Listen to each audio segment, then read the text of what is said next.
Hey y'all, what's up? Welcome back to Roots and Refuge. Today's video is going to be very informal. Not that I ever really post formal videos at all, but I haven't posted anything in over a week. We're just going to run out to the garden really quick, and I wanted to check in with y'all because I have been traveling and not making any content, and I absolutely adore that I have 1,000 internet aunties who start checking in on me as soon as time goes by without any word. So y'all, I've been working in my house, and check this out.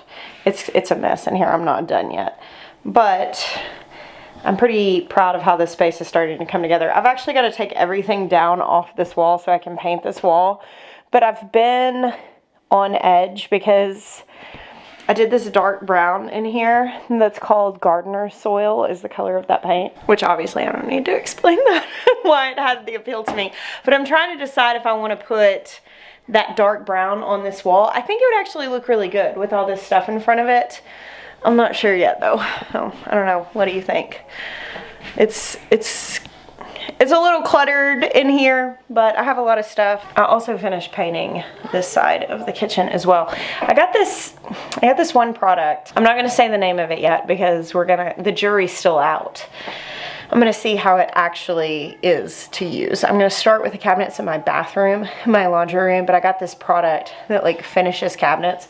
So already these cabinets, which we bought this house 3 years ago, and this is like a double wide manufactured home, and everything in it was like very, very nice when it was new. And of course we're hard on stuff because I have 5 sons, you know, like, and we have pets, like we're hard on things.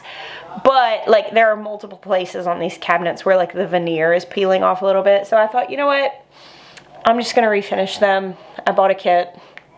We're gonna see how it goes. My house is kind of a wreck because we've been going through a ton of stuff. Here's William. And Lulu, she's laying in her crate. She actually got fixed this morning, so she is staying in her crate right now so she doesn't hurt herself. I usually don't get my pets fixed until they're a little bit older, but it's always a relief once it's done. So Lulu is now not gonna have any babies. Somehow we're both losing. Jeremiah's brother, Noah, comes over a handful of times a week and plays basketball with him. Are y'all having fun? Always. I'm having a blast. Bear, you being sweet to Zucchini. You too. Jeremiah saw me coming out with the camera and threw his shirt back on. He said, we're playing skins and shirts so we know who's on what team. So silly. Oh, back on the farm. So Asher is responsible for dinner tonight, which is just leftovers, so he just has to pull some pots out and heat them back up. So this weekend, I spent the entire weekend in New England. I got home at about 11, I don't know, it was past 11 last night that I got home. So today I'm actually really tired. I had multiple kid appointments today. Ezra got his cast off, Toby went to the orthodontist, and I've not really done much productive on the farm. Look, I found some figs. I actually, other than like a very quick walkthrough, I haven't really been through my garden since I've been home. So 5 days in the spring makes a massive difference in a garden. 5 days this time of year, it's just a little bit more wild than it was when I left it. I think we've definitely reached wild status out here, don't you think? It smells incredible. So for the most part, at this point, all of this is just, I mean, it's completely hands off. I'm still coming and like grabbing the random eggplant, and I've been still harvesting like a lot of green beans. So like a few things here and there, herbs. I've been getting a lot of herbs out of here. But for the most part, I'm just like letting this ride. I'm not doing anything to try to make it better by any means.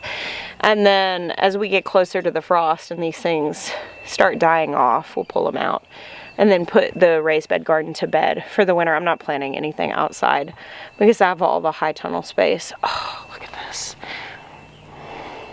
That's so good. I love figs. I want you to know that if I could share this fig with you right now, I totally would. There will end up being like 40,000 of you, so, you know, It's the thought that counts, right? This weekend, I spent the entire weekend in New England. The Homesteaders of a New England conference was this weekend. I think it was the third year for this particular conference. It was in Swansea, New Hampshire. And my friend Jack, his channel is The Mindful Homestead.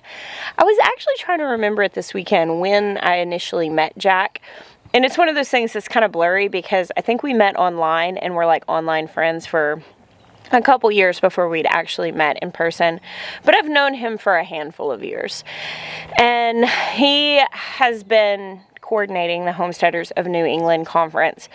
Now, this year, when we were talking about where all we wanted to go, I really wanted to specifically go places that I had never been before. Not just for the sake of my traveling, but I wanted to be able to connect with viewers that were in regions that I had not come to. I love fresh figs so much.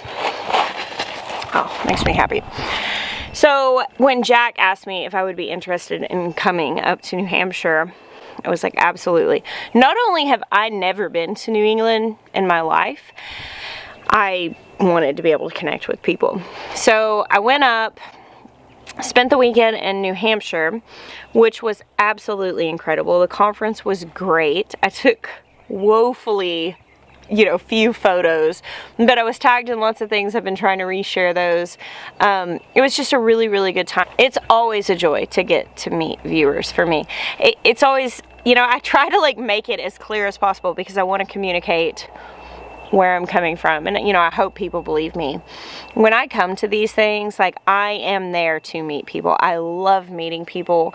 I am not doing it just for other people. I mean, I recognize that it matters to others, whenever you come and give time to be able to meet them. But for me personally, I'm sitting in my garden alone right now with my camera.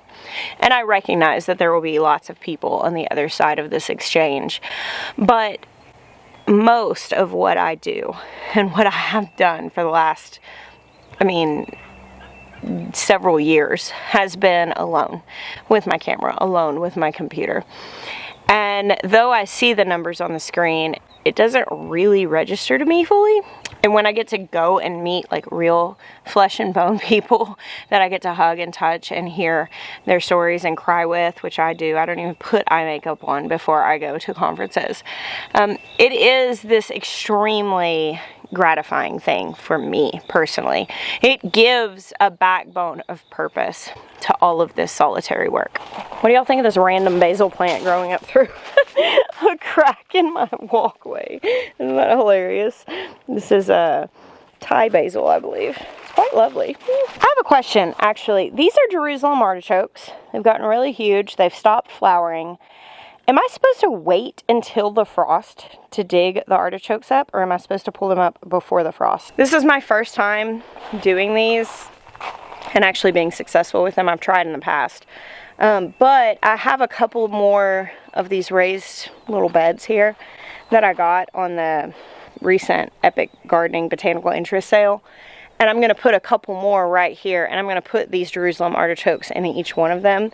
And my hope is to just multiply them here, and then to take anything excess I get and plant it around the tree lines of my property. But I wasn't sure when the best time to harvest them would be. I would appreciate your input. Oh wow, look at this. As the weather has cooled off, the lavender has started blooming a little bit again. Here's some other random basil popping up in the walkways. Actually may just harvest this entire thing and dry it before it starts really blooming a whole lot.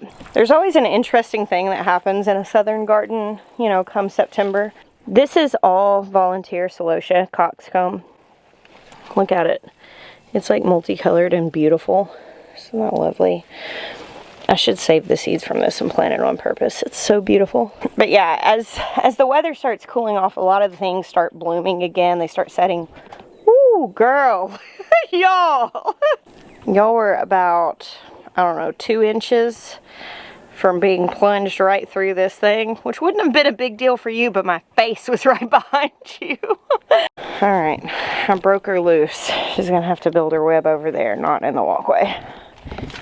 All right, let's come back here.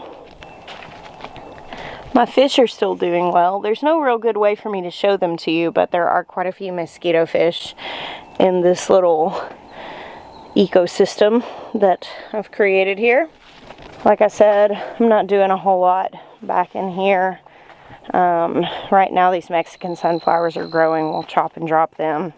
And most things are either torn out at this point, like a lot of the tomato plants are done for, or I'm giving them a little more time because they're still producing like the peppers and different things. I'll have peppers for at least another month and a half or so. Hey, Buddy Roe, what's up?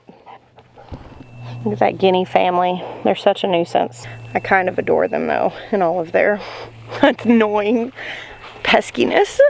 So at Honey this weekend, I actually sat through a talk about winemaking, and I haven't really done a whole lot of that. Will does a lot of mead. He makes mead, and he has kind of taught me that process, but I really enjoyed hearing about winemaking.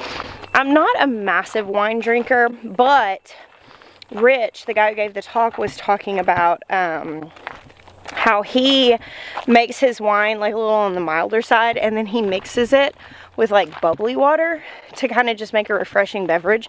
And I thought that was very appealing. So I'm kind of thinking about different things I can use, because he was saying how when you add sugar and like champagne yeast, you can make wine out of pretty much any fruit. And you're not really relying on the sugar content of what you put in it. Well, then right after that, I was texting Will because I met this guy named Rich, which he's not anywhere on the internet, but he was totally fascinating. The first night at Honey, we sat afterwards and talked for like 3 hours, and it was so good. But I messaged Will and I was like, it literally pains me that you are not here to meet this man, because this guy is so much like Will that it was just uncanny, really.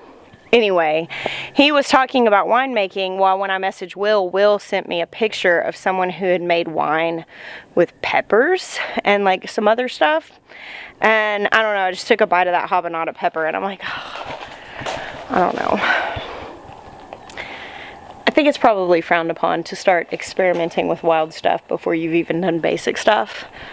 But then again, experimenting is kind of my jam. Look at this hot mess express. Y'all, look at this massive pumpkin. Isn't this crazy? It's huge. All right, we're gonna sit down in here. It's too hot for this sweater. I was indoors and the air conditioning was on. So after I left Homesteaders of New England, I went up to Vermont with my friend Morgan Gold. His channel is Gold Shaw Farm. So Morgan and I started like really steadily creating content the same year in 2018. And I can't remember how we initially got connected. I mean, it's been several years ago. But I do remember that winter, like that first winter after I started making videos regularly, we did like our first collaboration together. And we've been friends since then. But even more recently, look at that. There's a fashion statement. That was basil that I walked through. I smelled it when I pulled it off. Even more recently, within the last couple of years, Morgan and I have just decided to become really intentional. Because, you know, I mean, we're just good for each other when it comes to creativity and talking. And we started with working on some projects and kind of sharing with doing like a weekly call. And now I very much can tell you that Morgan's one of my very closest friends. I mean, as far as, I don't talk to a lot of people on a regular basis. I mean, I stay relatively busy with the farm and the kids and just the relationships that are happening here under my roof. And so I have a handful of friends that I actually talk to on a weekly basis, and he's one of them. So this was my first time to ever come to his farm. Obviously, it was my first time to ever go to New England. And it was such a life-giving couple of days. So I left yesterday morning, totally cried leaving, which is totally not like me. Usually I'm just chomping at the bit to get home. And though it was a weird juxtaposition of like, I really miss my family.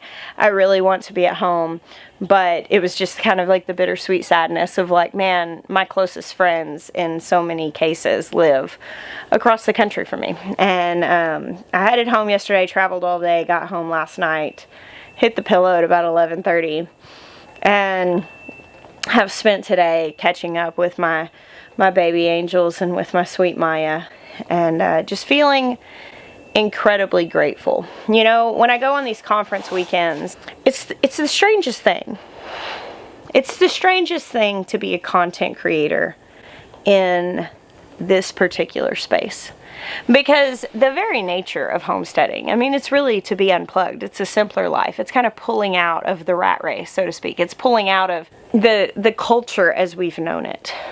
But you know, I wouldn't be a homesteader if it wasn't for the internet. I learned to homestead on the internet. I learned to can FaceTiming with a friend that I met on Instagram. I have gained so much through the relationships that are scattered across the country, across the world, that I've connected with through this space.